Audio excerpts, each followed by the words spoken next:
Hi, my name is Sterling Lee. I'm a regional counselor for the town of Ajax, and you are listening to the S.M.E Stories podcast. You are now listening to the next great small business podcast. Welcome to the S.M.E Stories podcast, where it is all about small businesses in Canada. And here's your host, Ken Alfred. Hey everybody, thanks for downloading the show. We got a great episode today with Sterling Lee. Now, Sterling Lee is actually the regional councillor of Ward 2 here in Ajax, Ontario. So we have our third politician that's going to be on the show, and it's going to be a really great episode today. So a little bit about Sterling Lee. Now, Sterling Lee has been a resident with his wife and his 4-year-old son. Sterling Lee is actually a graduate of Wilfrid Laurier University, where he majored in English, literature, and political science. Now, after 12 years of working in the technology sector, he worked in places like Rogers Communications, Microsoft. He decided to move back into his field of study, which is politics. Now, for those 4 years of going back into politics, he actually served as a senior advisor and stakeholder relation manager for the Honorable Mark Holland, who is actually the federal representative of Ajax here for the government of Canada. He was able to connect with Ajax residents and understands the needs of the community. So more about Sterling as well is that in 2018, he won his first political campaign to become the regional councillor for Ward 2. And throughout his term, he had the pleasure of sitting on the Ajax Library Board, Durham Region's Planning and Economic Development Committee, the Durham Region Local Housing Corporation, the Business Advisory Center of Durham Board, and Durham's Anti-Racism Task Force, where he sits as an inaugural chair. So now what we're going to do today to talk on the show is actually to talk about what his platform was, because he was newly elected. We had elections here just a few weeks ago in early October.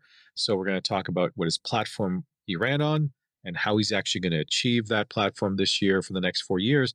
But also more importantly, how can local businesses work with their councillors when they're having issues, and what plans does he have to help out small businesses? So it's going to be a great episode today. So sit back and absorb. All right, guys, we have Sterling Lee right now. He is the regional councillor of Ward 2. Sterling, how you doing, my friend? I am doing well, Ken. A little tired, but I will power through it.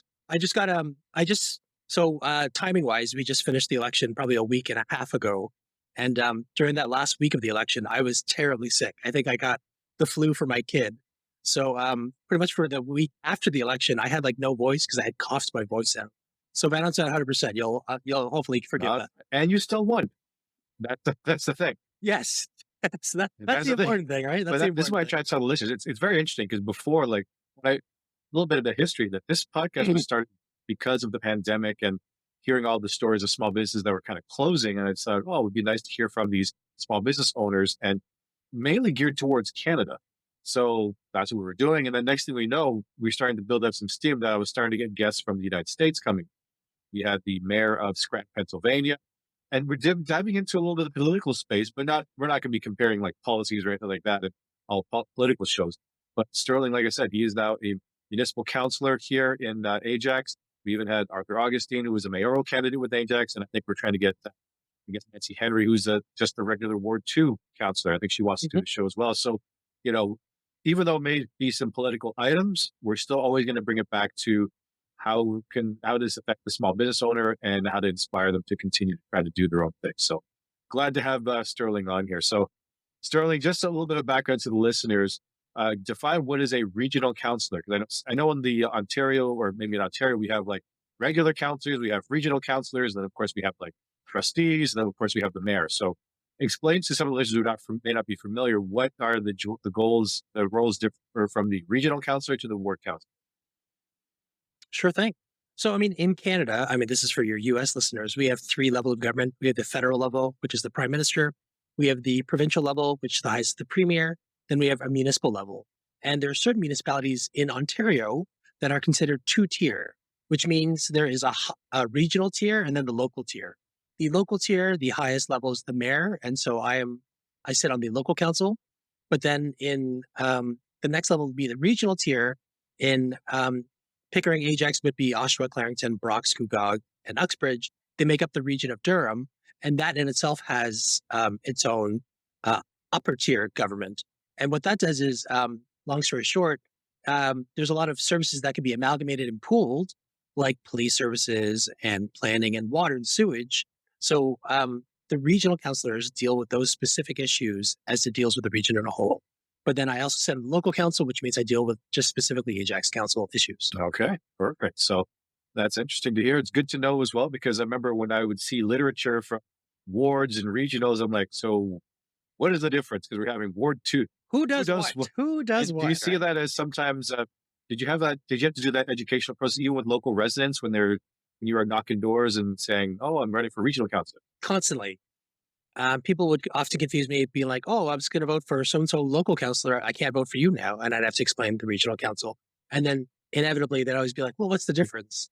So, it's a failure of our education system, if nothing else. I think our schools have to do a better job teaching it. But quite honestly, I mean, I'm sure I went through this in grade five civics, and it wasn't until I was an adult before I truly understood the difference. So we need better branding, is what we need. Yeah, well, you know what? I think they don't do that much in schools anyways, right? So no one really talks about politics unless you're like college, university, where you might say, oh, I'll study politics or political science or anything like that. But especially for my kids as well, I'm trying to teach them just a little bit. Obviously, I'm not as good as you on it, and how important it is to vote for every single election. Same with my wife, Mrs. K, where she just says, "Who are you voting for?" I said, "Well, I'm voting for this, but I don't want you to follow me."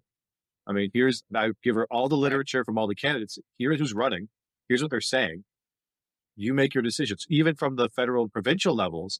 And for the US listeners, provincials is kind of like governor, pretty much, where they're running the states. Right. That's right. I'll say, I don't really care which party you vote for, right? I could be leaning one way. You can vote for wherever you want, because not a lot of countries have that kind of freedom nowadays. Like, we don't have the freedom of choice Well, sometimes.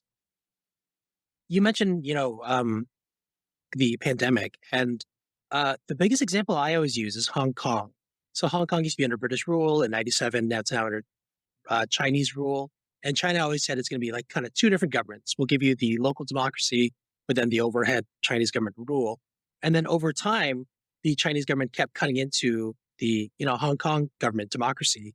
And I remember specifically during the pandemic, it was like 7 million Hong Kong residents in the streets of Hong Kong. And Hong Kong is not a very large country in of itself, right? It's actually quite small. So just like the comparison is what, 3-4 times the population of Toronto marching in the streets for democracy, for their right to vote. And it's something I think in a lot of Western nations we take for granted, because we're just like, oh, it's whatever. But it's like you don't realize you have something till it's gone. And those people in Hong Kong, they realized they had lost it and they wanted to fight for it. So I always use that example of just like, yeah, every vote counts. And more to the point of every vote counts, in the Ajax election, one of the races was won by 33 votes. Yeah. Like, I can't even explain how close 33 votes is 5 houses going from one candidate to the other. Yeah.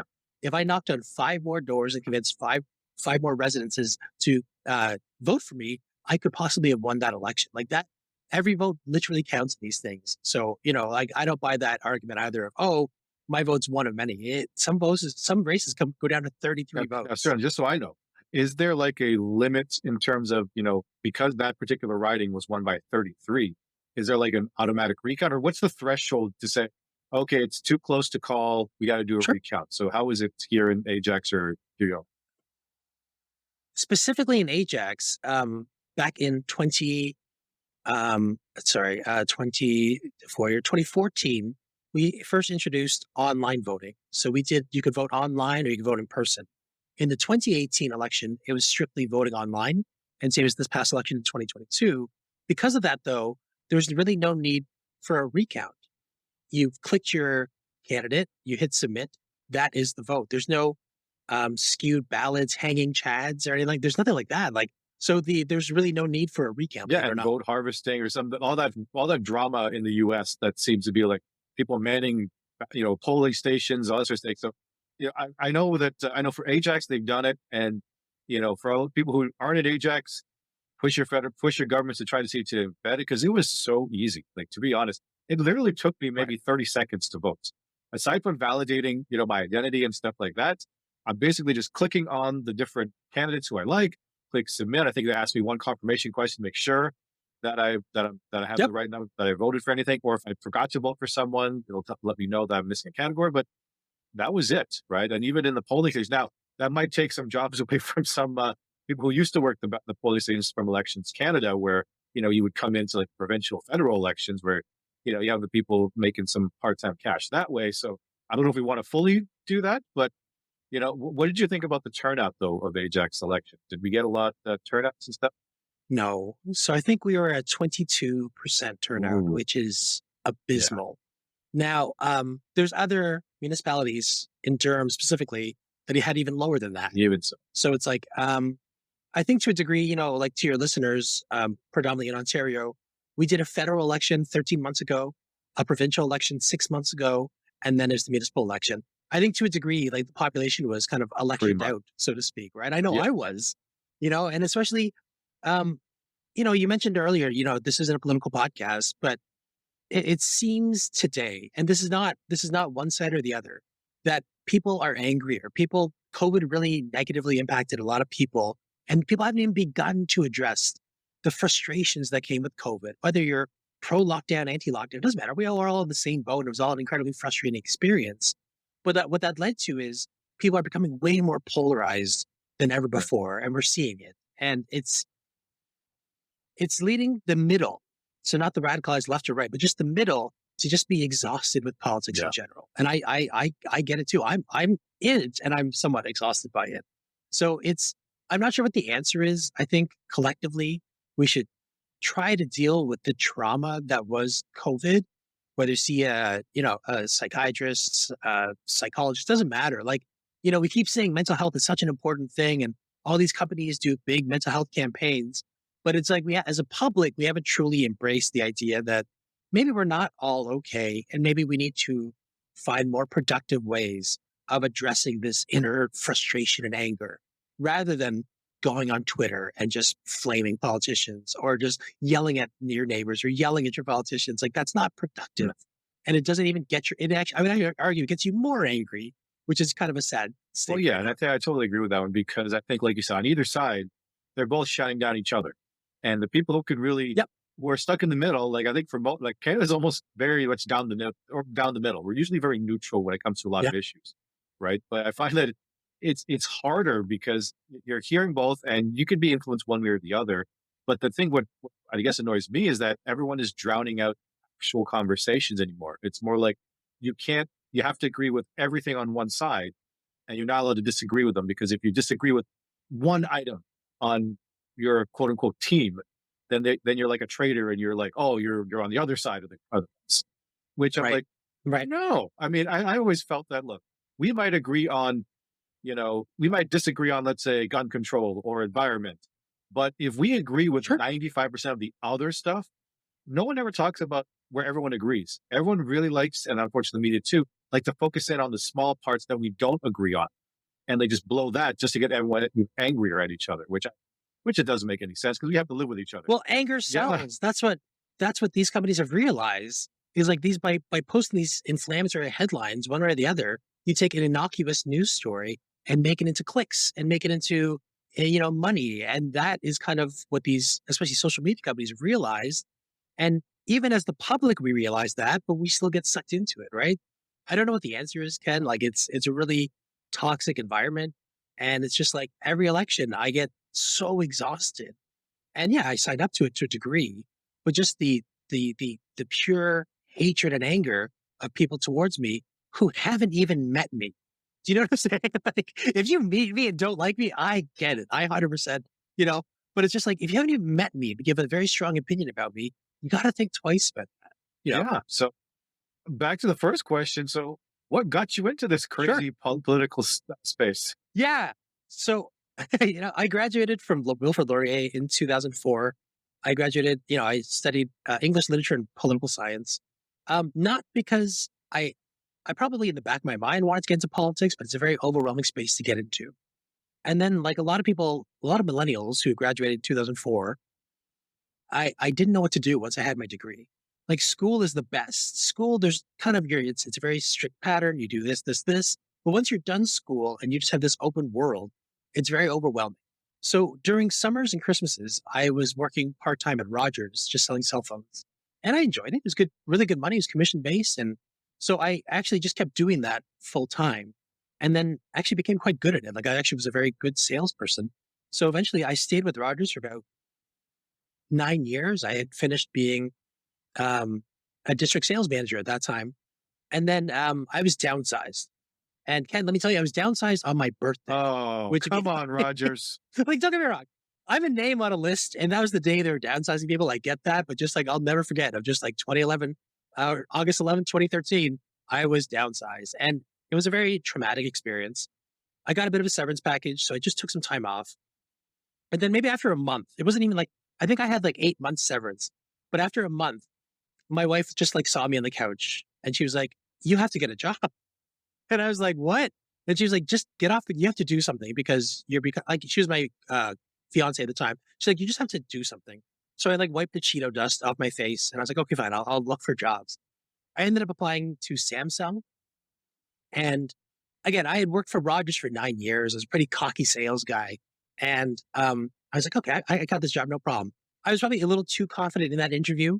And unfortunately, I did not get that job. And looking back, I wouldn't have hired myself. But that humility definitely taught me to take stock of where I was. So I applied for another tech company. I applied to Microsoft. And I worked for Microsoft for 2 years or about a year and change. Um, and that was a super cool experience. Like Microsoft, such a really good work, like just really embraces workers and great, great company to work for. But after a while, I think it was about 2014, late 2014, early 2015, I started getting very disillusioned with just like sales and just like, is this how I see my career?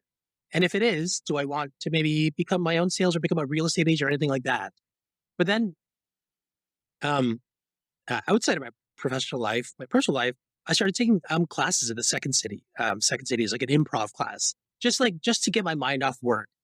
And at that time, I meet a man named Mark Holland. So for those of you who follow politics, Mark Holland is our House leader in Ottawa right now. But back then, he had lost an election in 2011. So he was taking improv also just to blow off steam. We become very good friends. And then in 2015, he says to me, "Sterling, I'm going to run for office again. I think, my passion's this." And having met him, I kind of realized, oh, like you're like a legit politician, but not a politician in the way we all Yeah, think the of politicians. slyly And I willing think to compromise their beliefs. politician's almost a Yeah. bad word. Yeah, yeah. And I was like, oh, you actually believe what you say, and like you say it in such an eloquent way. I was like, I want to help. So I would go to Microsoft, which is in Mississauga. I would drive to Ajax after work, about an hour commute. I'd canvas in Ajax. I would knock on doors for Mark for about 3.5 hours and then go back to my condo in Yorkdale. So it was like I did that for about 8 months straight. And it's not because I wanted anything. It's just because like, I believe in this guy. Let me help him. So he wins the election and he says to me, "Sterling, like you have a really good head for this. Why don't you work for me?" And I said, okay, like it was like, I have this mindset and it's, bringing it back to small business owners. If something scares you, it's probably not a bad thing to try. You know what I'm saying? Like we should constantly be challenging ourselves. And I think what happens in a lot of people's lives is they get comfortable and they get stuck. And then you get frustrated at your lack of progression. Here, I had this really opportunity to get into politics, which I can't stress enough. Politics in general is a very hard world to get into. And I was sight unseen. Like I didn't have any political skills except a degree, which quite honestly, like what is a degree in the real world? And Mark said, like, I just think I can mold you into this. So for the next 3 years, I studied under one of the best political minds in Canada. And I say that not because he's my best friend, but just like he had a really good mind of just seeing how pieces moved, how things played out. And it was fascinating. After 3 years, it's now 2018, the municipal election. Mark says, "I don't think I could teach you anything else. Why don't you try running for this spot?" So typically the path is you run for local council first, then move up. The thing was, there was an opening at regional council where there was no incumbent. And Mark said, "Just go for the seat. You got nothing to lose. You have a job here if you lose." And I said, "Great." I ended up winning and I ended up becoming Ajax's like youngest regional councilor. And and then a whirlwind 4 years later, I get reelected and it's been a really cool experience. But it's just like, speaking of just like taking chances, if I didn't take that second city class on a Tuesday, I remember the days very specifically. If I took it on a Wednesday or Thursday, I'd be working at Microsoft right now. I would not be on this podcast. My life would be very different. So it's just like, I'm very much a firm believer in the ideas of like fate. Yeah. And like, I think I was fated to meet my best friend. And that day, we both kind of were, ships astray. We met each other and it all kind of worked out. So yeah, it's like my my political path is very strange. It's not like I was helping politics since I was little. I took a second city class and here I am. Wow. So you hear that, folks? Yeah. An improv class. The next thing you know, you might be counselor or Yeah. even mayor. You never know. Or maybe, yeah, who knows? But I think taking chances is a really good lesson that I think your listeners should really take heed to. Of just like, I've always believed, because I have a pretty strong personality, right? I'm not really shy, but just like fortune does favor the bold. And if you have this $1 million idea, whatever it is, then just go all in on it. Like life will generally figure itself out, right? If you have the skill set required. But just like, I think especially in politics, really back to politics, a lot of reasons you don't like your politicians is because they took that first step of just putting their name in. And a lot of quote unquote good candidates didn't take that first step. And now you are left with the people you have representing you. And hopefully they're doing a good job. But it's like, if you don't think they are, then take that chance and put in the hard Yeah, work. or even like you said, talk to them, get to know them as well, so you kind of know where they stand, and you'll definitely know if they're your candidate or not. Oh, yeah. And I don't think people did that because I think some people, like you said, I think it's true. Everyone got electioned out because too many elections, and some people say and lower turnout. I think for a lot of people, it's one of those things. There's usually higher turnout when there's kind of like quote unquote a change election. So when there is kind of like a Yeah, trend that's to true. say, okay, we might want someone new, then voter turnout goes up. But if it's we're kind of okay with how things are. Like I might not be perfect, but I don't see it getting worse, or I don't. We're not. It's not as bad. I will just keep the same people. Which, of course, you want to win as a politician, but I guess you want people to be engaged because you want them. I assuming when you're running for this, you care about the community a lot, and you just wish that everyone else maybe cared as much as you do on that, right? I very much so. Like for me, and I'm not, saying this just because I'm in the world, but like the institution itself is more important than I am, right? Like I will eventually move on past this world one way or the other. And it's like the town of Ajax Council and regional council will still move on as an institution. So it's just like, I have a firm belief like democracy is the most important thing. And it's just like apathy should not be a reason you don't exercise your vote. Do you know what I'm saying? Like we're not seeing a lot. It takes maybe an hour if you have to go in somewhere, but it's just like, you're helping the system as a whole, and I think that's a really important fundamental principle that people take for Yeah, granted. absolutely. Like people always go to the extreme. Like people fought wars so that we could have this system that we have now. Is it perfect? No, absolutely not. But even the fact that you have a choice at all, you're better than some parts of the world that just like this is the world you live in. You have no choice, no say in it, and I can only imagine how frustrating that No, is for people. absolutely. So yeah, let's talk about the platform that you ran on and that you're currently working to implement. So I know I think one of them is the long-term residential on-street parking system. So you give details about that. Yes. Sure. Sorry, I'm laughing only because like my platform was not sexy, and I own that. It's like Right? healthcare, environment, parking. Yeah. It's like I'm not going to change the world, but there were some key gaps in Ward 2 that I wanted, like in North Ajax, that needed to be addressed. One of them was a long-term residential parking system. So in North Ajax, it's a lot of the newer developments, smaller homes. We have a lot of semis and townhomes. The streets are narrower, but as a result of that, like the driveways are smaller. We have this parking issue where we have tons of people, tons of cars, and especially with this housing crisis that exists today, people, like millennials have to stay with their parents because they can't afford a house. So now, like you have like 3, 4 cars sometimes per house and nowhere to put the cars, right? The parents didn't envision the kids living with them in their 30s, sometimes 40s. They thought they'd be out in the world, but just like the way the housing works right now, that just can't happen. So I wanted to create a system like they have in Toronto where there are streets that are wider, that have tons of space, that aren't being adequately used. Why don't we just offer like a 6-month permit? It's not going to solve every household's problem, but it's like, it's better than just ticketing people and saying, there's nothing I can do. There's absolutely something we can do. It just takes some work and some investment. And I think the study itself, just to see the feasibility of this, costs $15,000, which is not inconsequential. But to save all these residents $30 tickets every time they get caught by bylaw for parking outside of the driveway, I think it's a good investment for us that'll help in a really specific time. And by the way, this 6-month parking doesn't have to be around forever. Ideally, I don't think this housing crisis is going to last forever. I really hope it doesn't, Ken. But Like it's like as a politician, it's my job to find solutions to problems that are affecting a lot of my residents. Interesting. You know, another platform piece, again, very not sexy, is just like I would love an online system for people to just interact with the town. And so, for example, if you wanted to do renovations, you'd have to um, you'd have to go to the town of Ajax between 8:30 and 4:30. Those are our town hours, and like get a permit or find the application and everything. And it's all stuff I very much feel can be done online.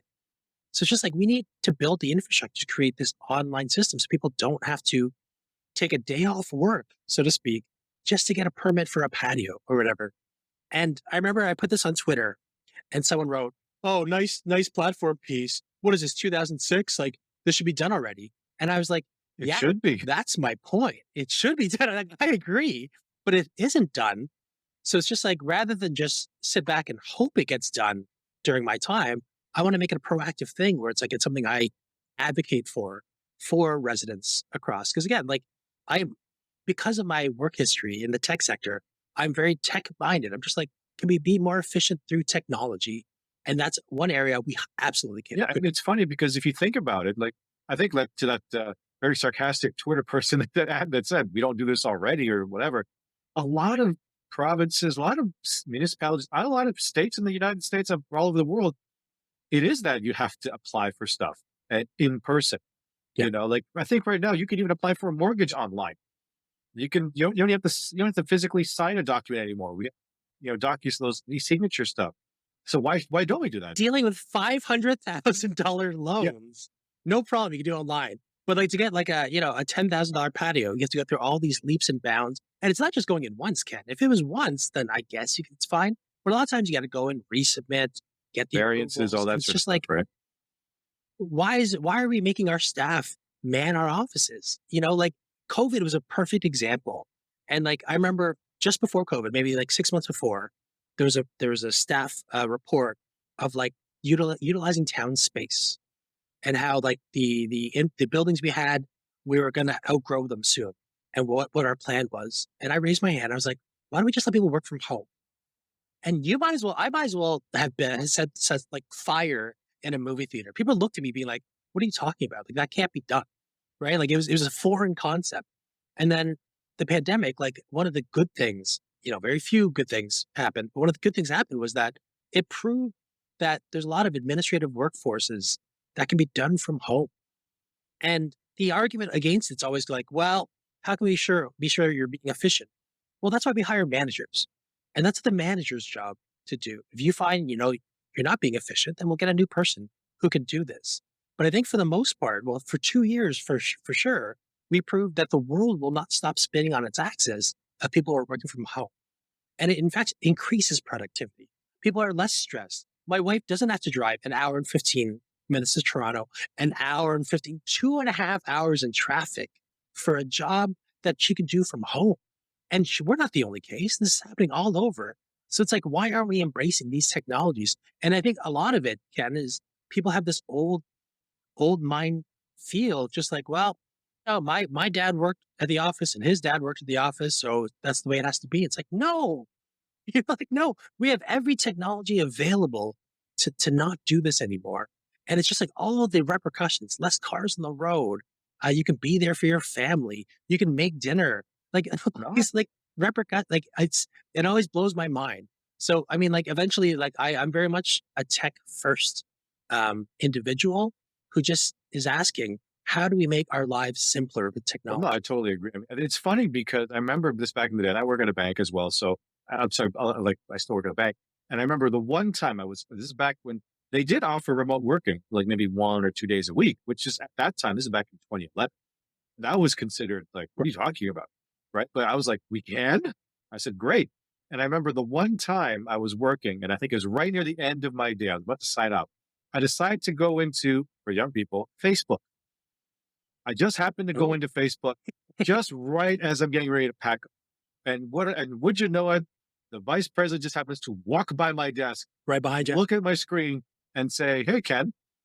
And I'm like, "Hi." And I'm thinking, I didn't touch it once, but the one time Yeah, I of course. decide to turn it on, then someone looks at it. It's just very odd because, but my rationale too is that yeah, you might have managers and all that sort of stuff, but how are you going to tell that they're not on social media on their computer, right? Just to fill a seat? I don't know if that makes much sense, right? Yep. Because it's true. We were forced to work from home, and obviously, like with a lot of places, we had to adjust a little bit because our network went from like maybe a few thousand people working from home to almost like the entire population, with the exception of The yeah, entire with the company. exception Yeah, of yeah, yeah. people that work in like the branch offices where you have to be, customer facing and stuff.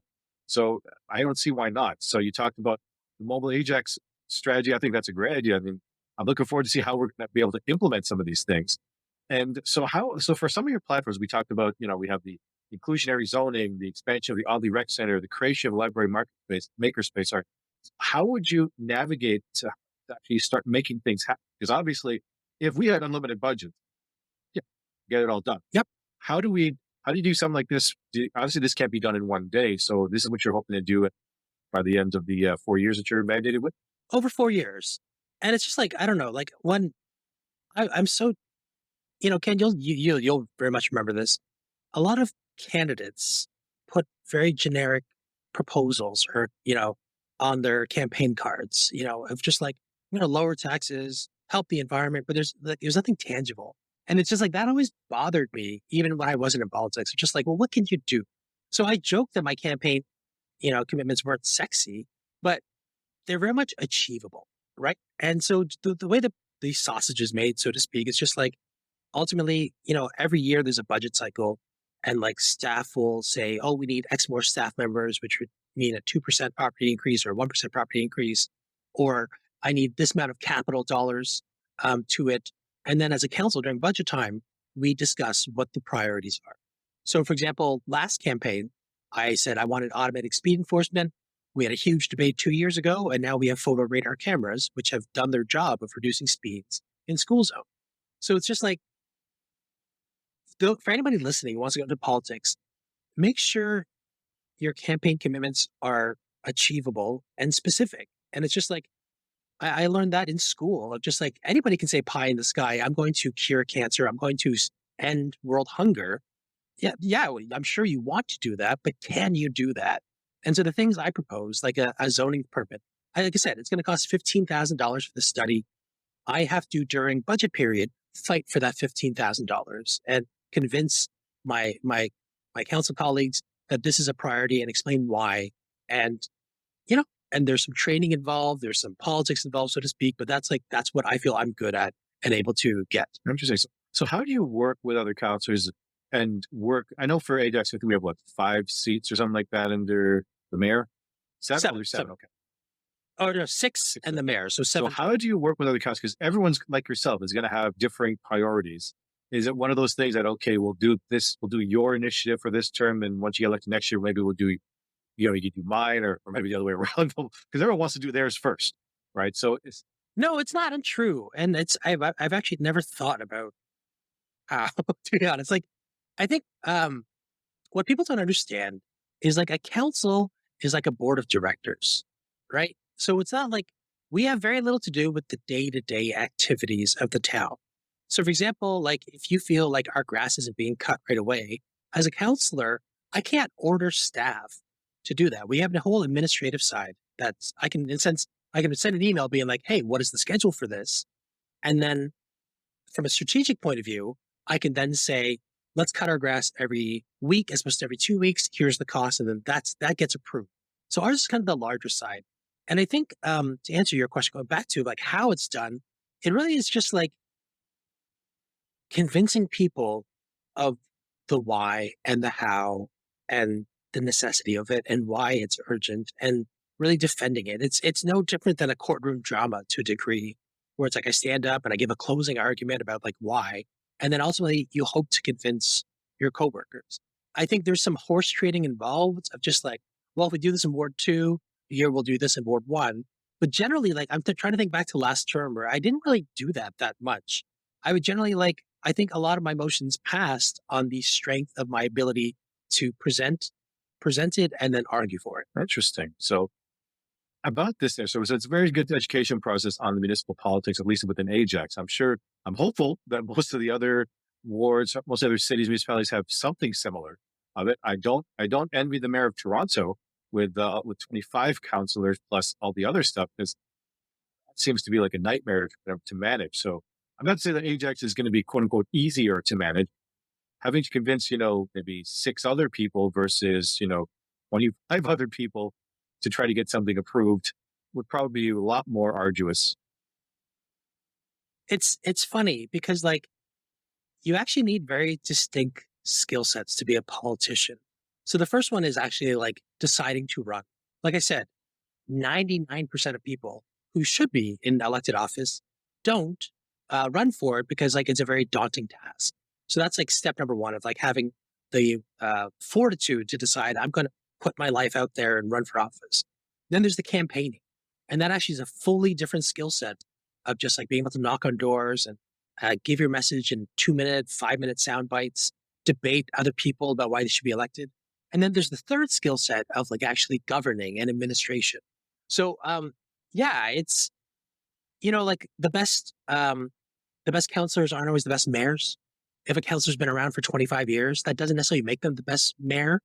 Um, the A lot of mayors who are in that top position don't have leadership skills. We see, and it's very frustrating because like there are other circumstances beyond just being the best candidate. No different than the business world, right? And it happens all the time. But it's just, yeah, it requires kind of like a perfect mix of skill sets to do various parts of the job. And I think for me, I'm a pretty good regional counselor. If I could pat myself on the back, but like, would I make a good mayor? I hope so down the line. But like, people ask, why didn't you run for mayor this term? And it's because, as ambitious as I am, I'm also someone who believes in doing the work and being qualified for the work. And at this point in my career, I didn't think I was qualified to do the position. And I have tons of supporters like, oh, you should have run for mayor. And I appreciate that. And I'm not closing the door on it ever. But it's just like, for me, I like to learn the job. And I think we would all do better in life if you took the time to make sure you had the adequate skill sets between leadership and administration and all that before you keep going for these next runs.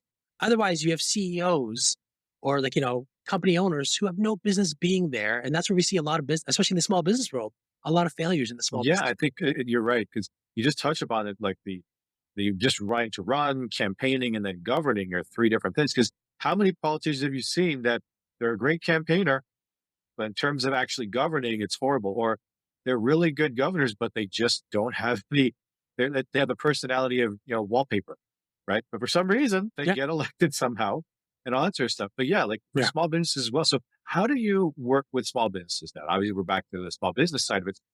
What did the small business owners have told you what's on their mind, and how do you help? How do you plan on I guess addressing their concerns? So Ajax is very much like a bedroom community. I wish it wasn't so, but it is very much a reality where a lot of our small businesses, for the most part, are retail or retail based. I'm not saying 100%, but I'm just saying a lot of them. So there are certain gaps in the town of Ajax that I wish it weren't so. It was decisions before I made council. So we have this really small stretch in West Ajax. It's called Pickering Village. It's kind of like our old historic area, and it's great. It's all these older buildings. They kept their Looks old beautiful. facades, and it's great. Looks beautiful. But the problem is during the planning development stage, it's jam packed full of dentists. Right? So you have this amazing space where, like during Christmas, you can open a giant Christmas market and set up restaurants and You have pop-up booths. places too, But right? the businesses, pop-up places, but the businesses there are dentists. I think we have like 7, 8 dentists there. I could be exaggerating, but so because of that, they're really only a 9 to 5 business. They don't really care about the 5 p.m. plus or the weekends. So we have this entire strip of like prestige, old school, that you could do all these festivals and everything that isn't being maximized because the decision makers previously, and that goes from the developer to the planners, just let dentists set up there. So one of the problems with Ajax is we don't have much space left that's not accounted for. So we have to be very strategic and smart in how we focus these spaces. And an example is, we're building upwards. Intensification is a big thing. But instead of just building a strict, 10-story condo, why don't we set the first 2 floors for businesses and retail? So it's like, it's a mixed use building. which we see tons in Toronto, but not so much in Durham and the suburbs, right? So it's just like that is the areas I'm focusing on, giving businesses an opportunity. Another key one is also ultimately, especially for small businesses, you know, it's so easy. Everyone says, and we're almost tired of hearing it. Small businesses are the bone of our community. We can't, and it's 100% Absolutely. true. But I'm sure like everyone says it. But then when push comes to shove, people they go to the chains, they go to the big boxes, they go to Amazon. And don't get me wrong, I do as well. But I think we need a better campaign of supporting small local businesses, right? Otherwise, what's going to happen is the big boxes will eat up all this, and we're seeing it now. Small business can't compete with prices, whatever, and then you just lose out on all this like niche, and become very just corporate and very just. And don't worry, there's room for that, but it's just like I want to make sure like when we plan out over the next 10, 15, 20 years, we leave spaces and promotional availability to these small businesses. And part of it too is just like small business owners across the world, what makes you unique? Do you know what I'm saying? Like you can open a restaurant and sure, I love eating at restaurants. In fact, one way I promote small businesses is like every Friday I try to do takeout and I do Foodie Friday where I post my Instagram and I post reviews of just the food I've eaten. And it's great. But it's just like, what are we doing different? What is your hook? Do you have something that's unique to the market? Or are you just doing something that everyone else is doing? Because if it's the latter, then unfortunately you have to fight 15 times as hard to stand out. Why is your smash burger better than anyone else's burger? Why is your cupcake better than anyone Why else's? is the Chinese food you're serving is better than the 15 to 20 other ones that are in the city? And the irony of that, Ken, again, I'm Chinese. What's your background? I'm Canadian Filipino. And my wife is Chinese from Hong Kong, so she is Chinese, yes. Right. But it's just like, for some reason, in Ajax, we have zero good Chinese restaurants. We have a lot of Hakka restaurants, which is like a different type of Chinese restaurant. But like, if you want to go for Chinese restaurants, you got to go to Markham at the absolute near. Or I mean, Markham predominantly, but Scarborough if you don't want to drive that far. And it's just like, why aren't they setting up? Like, there's a gap there. I think there's a market for it. Like you have two Asians right here who say that there's no good Chinese food. So ergo, there's a gap. But for some reason, why are we attracting these businesses? And by the way, these are the questions every government officials asking. Why aren't these businesses coming here? Right? So it's just like, that's what we have to figure out. We have to do a better job of, sending our scouts out to talk to these business owners and like entice them to come here. But like, I would love a high quality Chinese restaurant. I swear I would be there every week with my family. Do you know that Peking duck barbecue pork? Do you know on Wisconsin near Salem, there's that, what does it used to be? Not Longo. It's not Longo. It's that grocery store that's been there. Metro. Not Metro. The one that's closed. No. Yes, Sobeys. That has been empty since we moved here back in 2014. And I'm looking at that, and I think my wife, Mrs. K, was saying, man, they should open up a T&T there. And then that would be our thing. I think, by the way, that is the plan. What? I drove by there, I think 2 weeks ago, and I think a Chinese supermarket. I don't think T&T specifically, but I think a Chinese supermarket. We're filming this in November 2022, so just and that could be a scoop for it. I'll tell Mrs. K, she might be happy, but they don't. Yeah. It's not even a scoop, by the way. I saw it on the window, so I think like it's anybody drives by and don't. I mean, we'll have to fact check this, but I'm 98% sure. I think that's what I saw. You didn't see when it was going to open, right? No, but I mean, if you're putting signs, it's going to be imminent. But to your point, for at least 5-6 years, you had a giant supermarket space that wasn't being. Why don't they just subdivide that out so you can have different things running in that? Don't get me wrong. I'm glad they didn't because now we got a Chinese supermarket. I get some of those, some honey buns. I can't wait. But up to that point, like it's just like so. It's like decisions like that, where it's like developers are building a supermarket space. Presumably, they did the studies that said the market can maintain it, and obviously they were wrong. And it's just like then the studies you did are flawed, and you have to go back to the drawing board. So then, how do you try to entice it? You send scouts up there. So how would you help bring those businesses to Ajax, and especially Ward 2, the regional areas? So listen to listeners, like how would you do that as a counselor or just some idea so that people can hear, like, do we have to start offering, grants or, taxes for a few months or whatever, renovation, you know what I mean? Like, how do you get these businesses to start up? I mean, if it was an e-commerce business, it's not a big deal, right? You can just open it at home. But if we're trying to build actual brick and mortar locations, like How would you do that to market? I think any prospective small business owner, right? The first thing you need to do is like look at all the free resources available. And so, where am I going with this? The town of Ajax, we have an economic development team. It's a group of 4 or 5 people. Samuel Tumasi is the manager there. Go to ajax.ca/business. Quick plug for the website, the municipal website. But it's like their job is lead gen. Their job is to find these businesses, and they scour the earth, and it's their job to attract new businesses. And we've had some big ones come. We have Gordon Foods, we have Amazon, H&M, or they're also we're seeing these like smaller pop up. There's a healthcare building opening right now. Actually, I couldn't be there, but so it's just like it's their job. My job again, because we're more strategic planning. If I get a lead, it's to filter it to Samuel and his team. And if they say that, oh, we have too much work, we don't have enough bodies to cover all these leads, then it's my job then to make sure that the economic development team has more bodies, right? But it's especially in Ontario politics, it's people forget a lot of times when they're like, oh, you're the politician, you must be able to do this. I can't, right? There's very much strict rules of what I can and can't do. So it's like my job is to just hand the lead and trust my economic development team. And Samuel's hired just during the pandemic. He's breathed some new life into our Ajax business development team.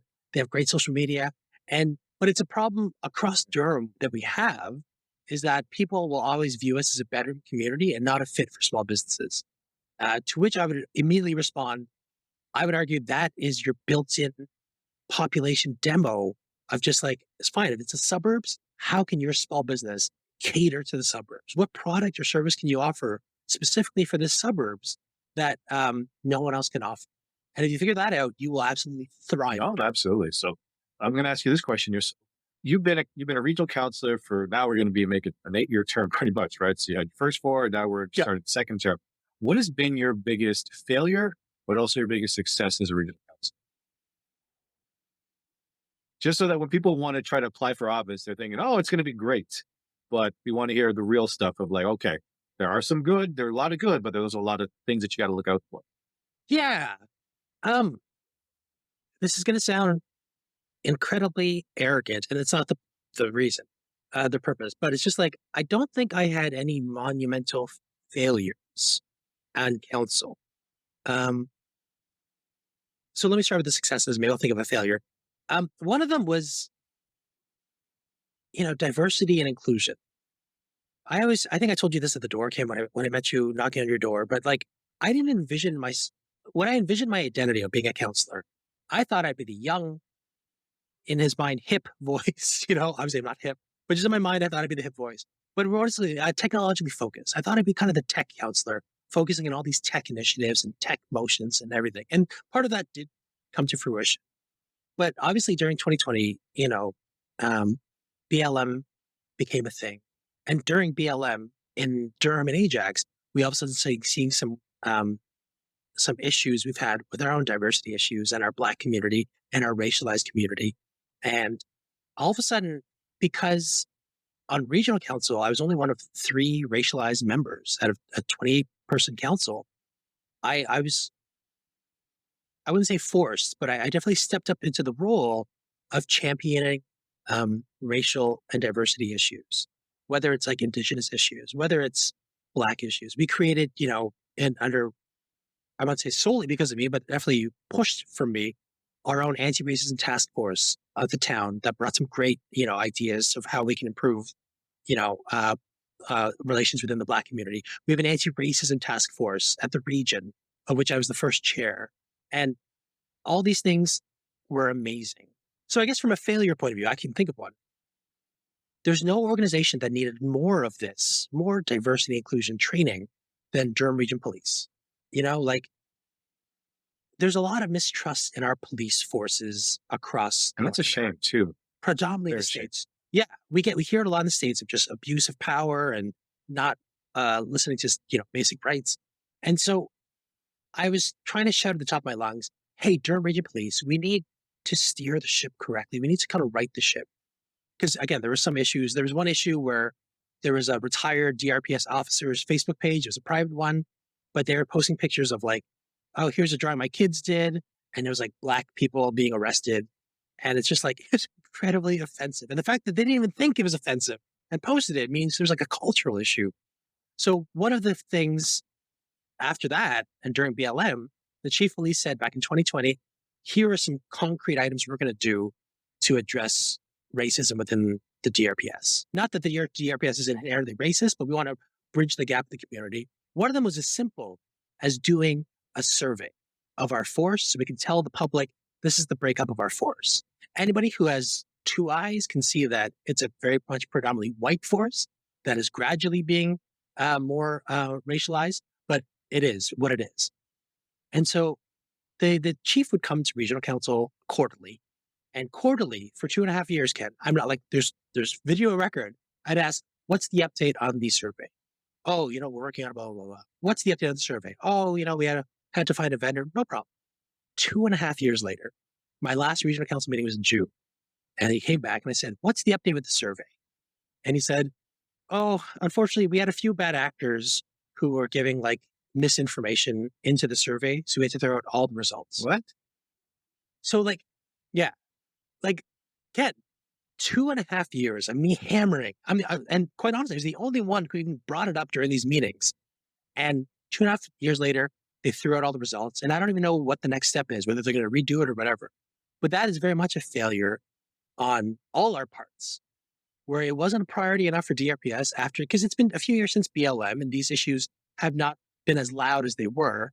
But that was my job then, to bring light to it. And I swear I did, but it still didn't come to fruition. So that was very disappointing. It's why one of my platform pieces was to continue to, for lack of a better term, harass DRPS, because like we are one issue away, one instance of police brutality, one instance where, a person felt their rights were infringed before there's complete mistrust in DRPS from the racialized community. I really think it's that simple. And these steps would have done a lot to cushion that. The fact they haven't even been done yet, I very much worry for the next steps in our community and our trust in the community. Because Ken, like you're in my ward, we're 58% racialized. 58% of us are non-white, which is amazing. It's why I love living in Ajax. But I hear constantly, especially from my black constituents, saying, yeah, we quote unquote made it. We drive very nice cars and we get pulled over once a week for ticky-tack issues. Ken, I don't get pulled over when I drive. I drive a Hyundai Ioniq. That's not sexy enough, right? But I think there's a more core issue where there's still some implicit biases within the police force, and we haven't even begun to tackle them. So I think it's a priority that we tackle. So you're going to work on that during the next 4 years. Hopefully we can do that. 100%. So, and the funny thing is, I'll try to lighten this up just a little bit. My interaction with the DRPS has actually been very, I would say, comical in some ways, but generally not so comical, because I'll be honest. I've had the police come to my door maybe several times since we've lived here. Not one of them was white, and which is, I guess, a good thing to see. And the funny thing is, too, they're all also very young as well. And I think we had a few black officers. We had some, other races and stuff like that. And I'll just make this point quick, because I do like getting involved with the police, meaning that I have security cameras on our house.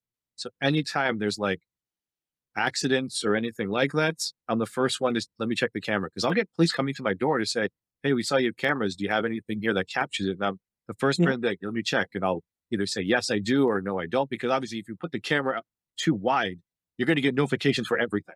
So you're not going to see it, right? So I'm always about helping the police. And the one funny story, funny story for some people, but two quick stories. One time, my kids loved to play with the deadbolt, and both were very similar. Right. We didn't have like they played with a deadbolt, and the wind one time blew the door open. Right. And we have an alarm system. The alarm went off. And the first time it happened was, honestly, I was there picking up my kids or getting ready to go. We just came from the dentist, and then I get a phone call from the security company. They said, "Oh, we have an alarm." And it's usually because if we forget to set the alarm properly, like we leave the door just a little bit open and set the alarm, the sensors aren't matching. Yeah. It'll go up. And I said, "Oh, let me check." I go in, I look, and I see the door's open. I said, "Oh, okay. Send the police then, right?" Call my wife, Mrs. K, tell her, "Okay, don't come home. If you want to take the kids back, because I don't know if someone's in there." But she parks across the street from where we live. and she's watching, and she's like, the police are there. They're looking at all this stuff, and they're like, look, I think someone's in the house. I said, you sure? Yeah, I saw some curtains rustling, and they sent two officers in. They're looking around, and then they said, okay, I don't think anyone broke in. I was like, no, someone they must have picked the lock. Where our house is, we're at a corner lot, very visible Corner. to a lot of cars. So, and this is 4 p.m. So I really doubt that someone would try to be that slick about it. And the one officer came to me and they said, sir, and this is my wife's on speakerphone at this point. Because I'm like, all right, let me get you. The cops are here. Sir, we need to ask though, because it doesn't look like they would have broken it back because you have like a little security bar there. But let me ask you this, sir. Did you have anything important in your office? Because your office seems like it was ransacked. We're like, and then my wife's like, hey, that's what happens if you don't clean up your office. Right. And then she's embarrassing me in front of the police officers. The second funny story, I'll make this really quick too. It's the same thing that happened. The kids didn't set the deadbolt, and this time it's at nighttime. The wind blew the door open. A little scarier. No one woke up because there's a different alarm company. The alarm went off. Right. No one heard it. Right. And I went to the security company later on to say, are you sure this is loud enough when I first installed this? Because I don't know if it's loud enough. No one woke up. All I hear is my wife waking me up. I think somebody's in the house. I said, what? Yeah, I think someone's in the house. So I go walking. She grabs a baseball bat. This is the summertime, pitch black. My kids for some reason, didn't wake up. I'm there in let's not get too graphic with this. I'm there in a tank top and boxer shorts. I'm walking in there. I see two police officers, and I was telling my wife, just don't hold the bat. Don't bring the bat with you. They look at me, sir, can you put your hands up? And I'm like, put my hands up. Right. And thank God my wife did not bring the baseball bat out, because you can imagine if you're a police officer, you see anybody 100%. holding a weapon, even if it's a baseball bat. That gun's being drawn. Right? But also, they also weren't white, the police officers. So that's my two interactions with it. It cost me $200 though, because unfortunately the security companies messed up, and unfortunately I had to call them. Right. And a lesson learned: if you have a security company, please do not turn off your cell phones, because they were also trying to call, and when no one responds, they're going to send the police. So, well, also it's 2022. Who turns off their cell phone? I don't do it anymore, but I try to put on the minimum settings, because I still have a house phone, if you can believe it, just because. But wow, it's still voice over IP, so it's an internet phone. So it's not like Sure. It's just because there's some companies I don't want calling the house, like the utility providers call. I don't want the cell phone. I want the cell phone from basically family, friends, business stuff. But for some other things, like and duct cleaning, or the CRA, they can call my house phone. But nice. That's interesting what you said there. So, all right, we're almost at the. But just one last, very quickly, I don't want people to think I'm anti-police. In fact, it's the opposite. I very much respect the police, but it's a matter of picking out the bad apples. See, the whole batch isn't spoiled, right? And that's what I'm hoping to achieve long term. People are like, oh, you hate. No, that couldn't be rather. I want a safe police force that people trust and can respect. But it's just like anytime you see these instances, whether it's in the news or social media, it erodes public faith in our basic institutions. And that's what and the funny thing too is that with BLM, obviously it's very polarizing, because I think it's gotten very politicized for a lot of different things now, because the cause might have been great, but then all these stories of all these other things, you're not too sure anymore. I remember one thing as well that I saw from BLM that I thought that I agreed with. I was like, wow, that's pretty cool. I think they were going to, let's say, a blue rally or something. This is from a few years ago. I don't know the exact thing. I saw it was a YouTube video. And they introduced, because they were trying to bring the community together. So they had these people that were either pro-police and they don't like BLM or all this sort of stuff. But they had a BLM person come on. And of course, they were kind of booing and heckling him.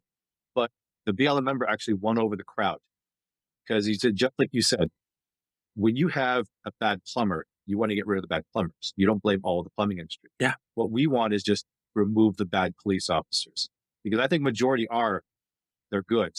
And it's just unfortunate. It's the same thing with back to this whole politics thing, is that the media likes to sell the anger. So they sell all the things that divide us versus celebrating the 90 to 95% of the time where we all agree very similar things. Like, could you imagine there's this whole thing, Sterling, is that how many relationships through COVID really affected, where there's either divorces or long-term breakups or even families splitting up, because they only focused on that one COVID issue that made everyone you're either anti-vax and you're crazy, or you're pro-vaccine, you're just following the government, all this sort of stuff. I'm like, you cannot agree on that thing. That's going to ruin your relationship versus everything else. You can cheer for the same sports teams. We can debate sports teams and disagree on it, but yet we can still have a beer. That's what I think the communication signals are now. Unless you're a fan from New York or Boston, That's to be true. fair. Never mind. Or They're pretty. or if you're European soccer, that's very. Or That's right. it's college football. Those things. People in Boston will throw batteries at you. I think put an asterisk to that comment. But and it's true, and we have to learn to disagree again Politely. or we can have fundamental core issues. Like if vaccination is the most important thing to you, that's cool. That's not the most important thing to me, but that's cool for you. But everything can't be the most important thing. Yeah. Everyone's getting offended. You're just like, you're leaving then everyone's gonna be like, well, you hit my guys, come on. Like there should be some, empathy and some medium ground. That's why I think I always call myself more like a center person, where it's like, I might like a policy on the left, but that doesn't mean I like all their policies on the left. There's some policies on the right that I like. Of course not. But that doesn't mean I don't want to, why can't we have independent thinkers like that to say, okay, that's kind of how I am. I agree with this. I don't agree with that. That's perfect. No harm, no foul. That's why for our marriage, if she can vote totally the other way than I do, we're not going to divorce over it. Right. Because at the core issues that are important to us, Sterling, like I think for a lot of people, are aligned. She might differ here and there, but that's not going to be enough to break up our relationship. And I think we should do that more. I mean, don't get me wrong. If my wife voted against me, we may get separated. May not divorce, but at least I'd have a conversation. Yeah, I mean, you'll end up on the couch for a bit, but aside from that. So, all right. So, see, this is why we're trying to make it more relaxed, more lighthearted, because especially in the beginning, where we didn't want to make this about all doom and gloom when it comes to different things. And I know for the small business, of course, owners, saying, oh, we did talk a lot about that. And I think that's what I want to make sure we address that as well. But now we're just about approaching the end of the show. And I want to make sure we finish off on one more lighthearted note. Hey, do you need an error-free website? Do you need transcription that's accurate and on time? Would you like to remove noise from your video or audio recording? Do you need a spokesperson for your business? If so, we can help. At Northway Capital Group, we are happy to announce that we are now providing website testing services, audio transcriptions, and audio cleanup, as well as spokesperson services. We would love to help you on your next project. Contact us for more information at northwaycapitalgroup@gmail.com. Now it's time for the rapid fire round.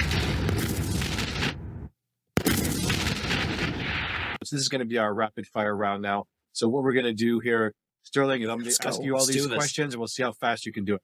All right. Question number 1. All right. What did the 15-year-old self think you'd be doing now?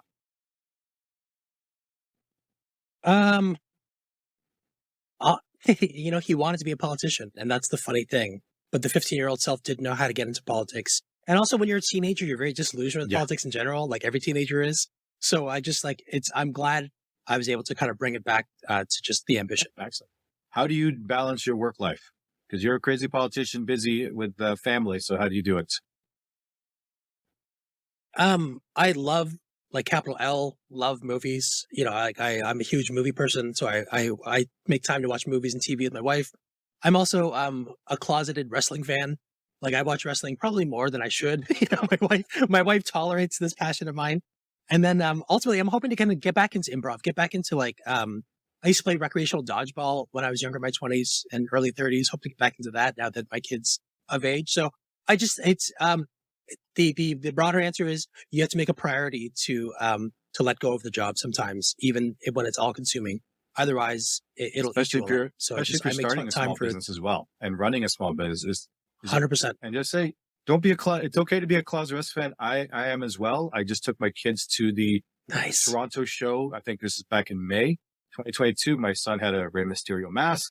All the family had wrestling shirts. Nice. And then as soon as I looked to see what they're coming back to Toronto in the end of the year, I looked at the prices for I looked at the price of the tickets, and the tickets my son wants $1,600 for the 4 of us. I'm like, I don't know if we're going to be going to that one.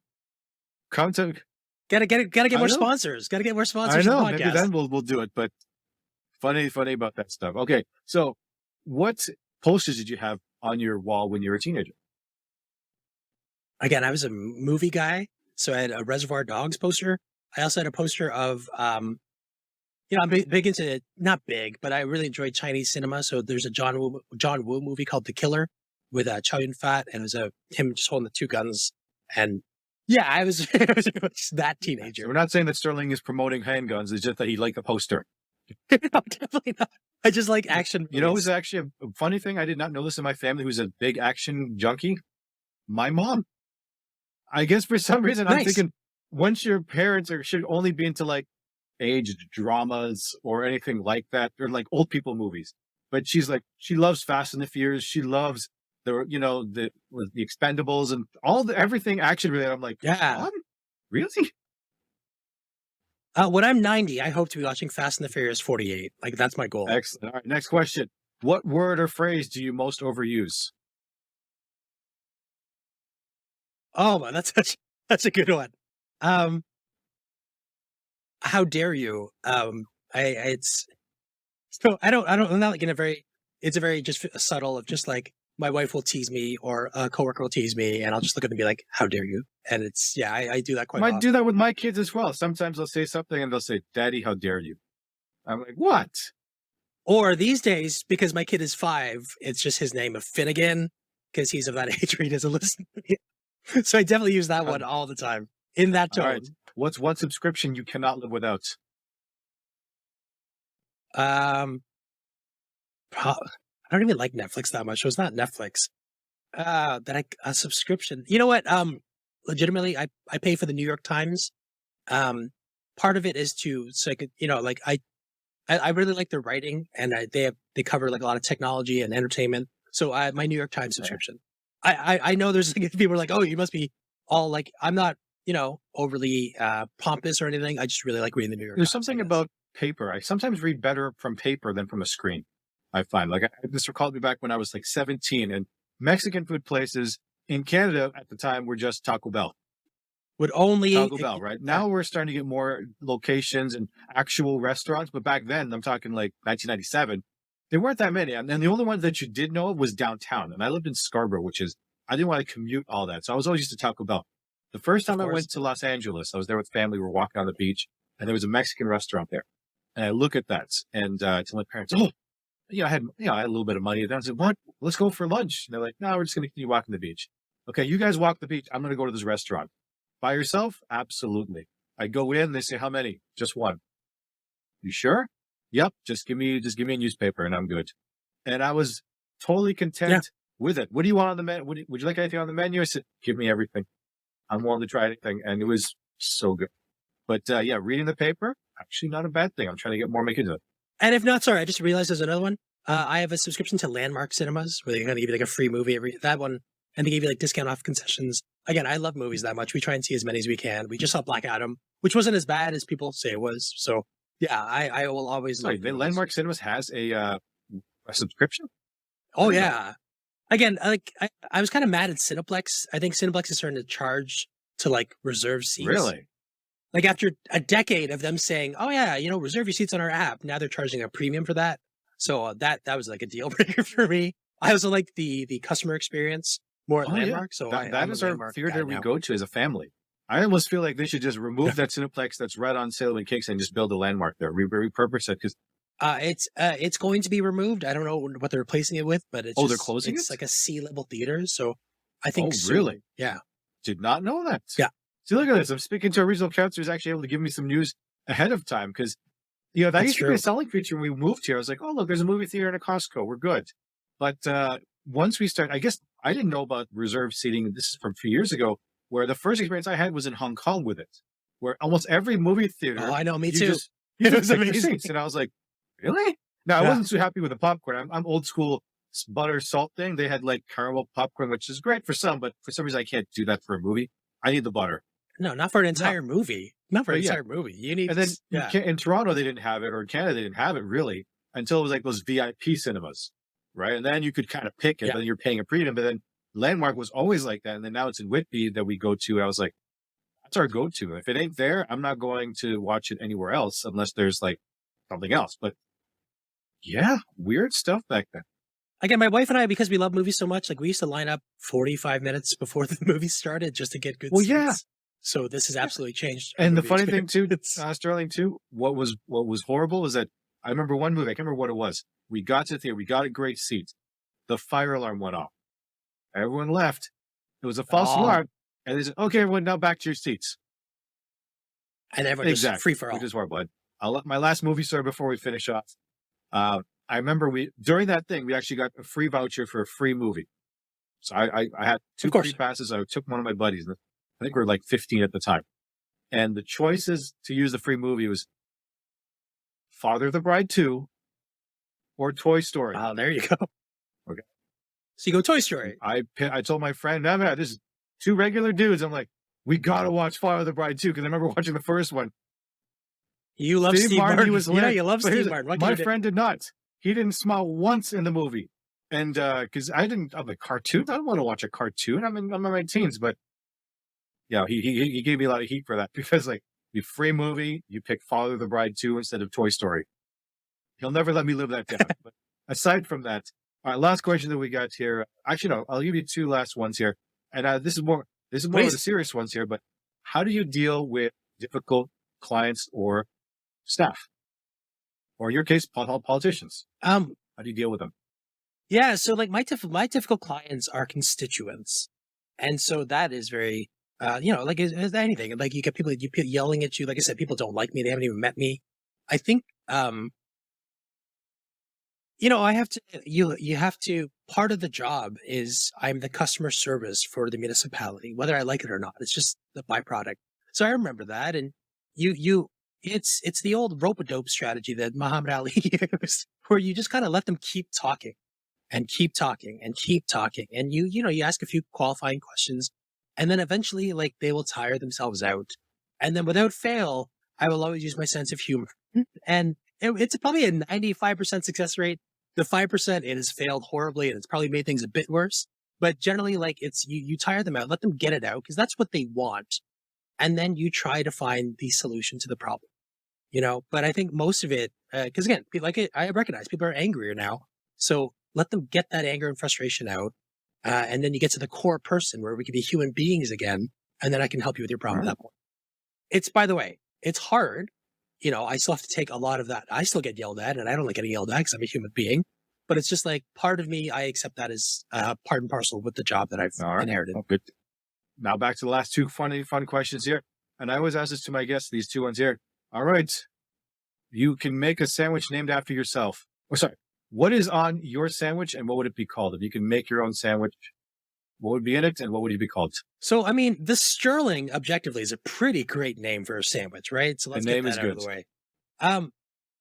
Listen, when I get a deli sandwich, I absolutely love corned beef on dark rye. It's got to be medium fat corned beef, a nice dark mustard. It doesn't have to be like Dijon, but just a mustard on corned beef, piled high on dark rye, pickle skewer to the side, and then fries or chips. Like that is always a winner. And quite honestly, like that's just called a corned beef sandwich. So there's no reason why we couldn't give that a name. So I would, they were going to call it the corned beef sandwich, piled high, medium fat, dark rye, pickle skewer.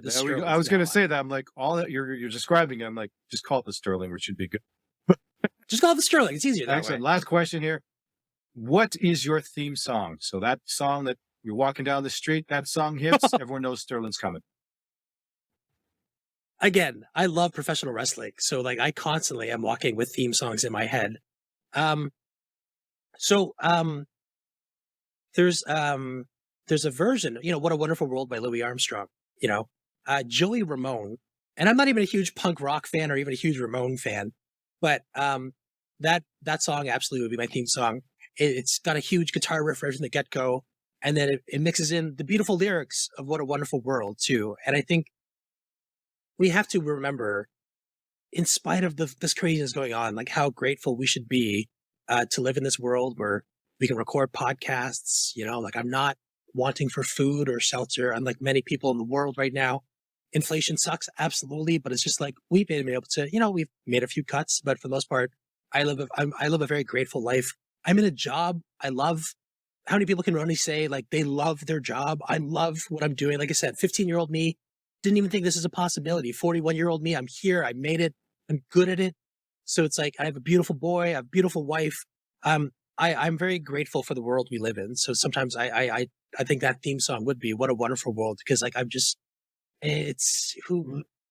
things could be absolutely better. I could win the lottery. But right now where I am, I'm very much cognizant of the fact that I have everything I could want in life right now. And very few people can say that. That's really nice. One of my friends is also a big wrestling fan. His was, I guess, the Stone Cold Glass Breaks theme. But I said, it's usually when his kids are messing around. So when that theme hits, they know daddy's coming. So funny stuff. And JR's yelling, Stone Cold, Stone Cold. Like, yeah. Any other final message you want to give to the listeners for small business owners aspiring to do this thing, or even aspiring politicians? Any final words? It goes back to just like, it's okay to have a dream. No one is stopping you from achieving it. And I think it's so easy to make excuses and so easy to get inundated and overwhelmed. But like, we've all been in that position. Take that first step. Fortune favors the bold. Make mistakes. That's how you learn. And just, again, hopefully I've summed this up, but just have empathy for one another. And those are going to be the successful small business owners. Those are going to be the successful politicians, are the ones who never forget where you came from, because the struggle is what makes the success worthwhile. If you had no struggle, then it's just like, oh, okay, I could have done this in my sleep. But the struggle and the sweat, the failures, and then when you finally succeed, the grind, is the hustle. That's what makes everything so much sweeter when you get it. That's great. So where can listeners reach out to you? Sure. So I am on your standard Instagram, Facebook, Twitter, at Your Voice for Ajax, the number 4 instead of FOR. I also have a Twitch. I haven't started on Twitch yet, but like I want to get back into playing video games. And my son's older. We've been playing a lot of Mario, and I'd love for that.